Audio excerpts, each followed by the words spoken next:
Hi, my name's Joanna Bradley. I'm 16 and I'm a Red Cross Youth Ambassador. Today, I gave blood for the very first time.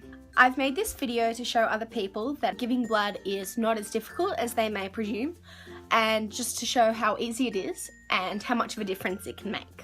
The first thing to do if you are interested in giving blood is to find out whether you can. So Red Cross has made that really simple, so you simply go onto the website, and on the website they have a quiz. Are you eligible to give blood? So you go on the quiz. They ask you a few questions like, how old are you? Have you been overseas recently? Have you had piercings recently? Things like that. And you just go through that quiz and that'll let you know whether or not you are eligible.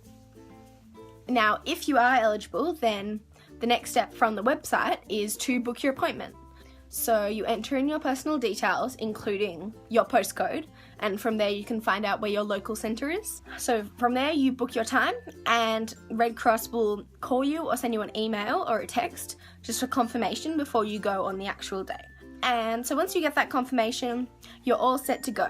Now, on the day when you're giving blood, there are only 3 things you need to remember: eat, drink, and ID. So you have to eat a substantial meal in a few hours before you give blood. Then you have to drink at least 4 cups of water throughout the day. The other thing is ID. You need to bring photo ID when you're going in to give blood. That's really important. So on the day, you walk into the blood centre. So if you're a first-time donor, you give them your ID and you fill out a questionnaire with a lot of questions related to whether you can actually give blood. So I filled out that questionnaire, and since I was a first-time donor, from there I went into an interview with a nurse.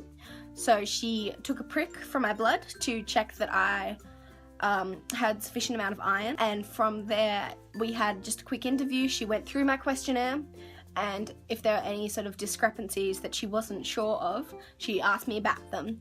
After that meeting with the nurse, I went straight into the blood donation centre. So we just walked to the next room and I sat down on the couch. Once they found the right vein, they pricked in the needle, and it hurt a tiny bit, but not much. And then from there they filled 500 mils, a little bag. And it's sort of, once the needle's in, it's not painful, you can't feel anything. I was sitting there with my magazine reading and I didn't really notice at all. And the whole, once I sat down at the seat, only took about 15 minutes. And then from there, they give you lots of food to nourish you and reward you for doing such a good deed.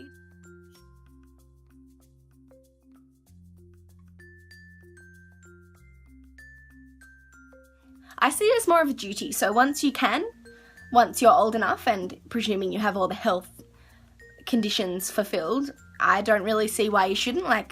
I feel like it's kind of the responsibility of anyone who can to do it. 1 in 3 people will need a blood donation, but only 1 in 30 donate. So I find it that we need to encourage more people to get out there and donate, because it's so easy to do and it can make such a big difference.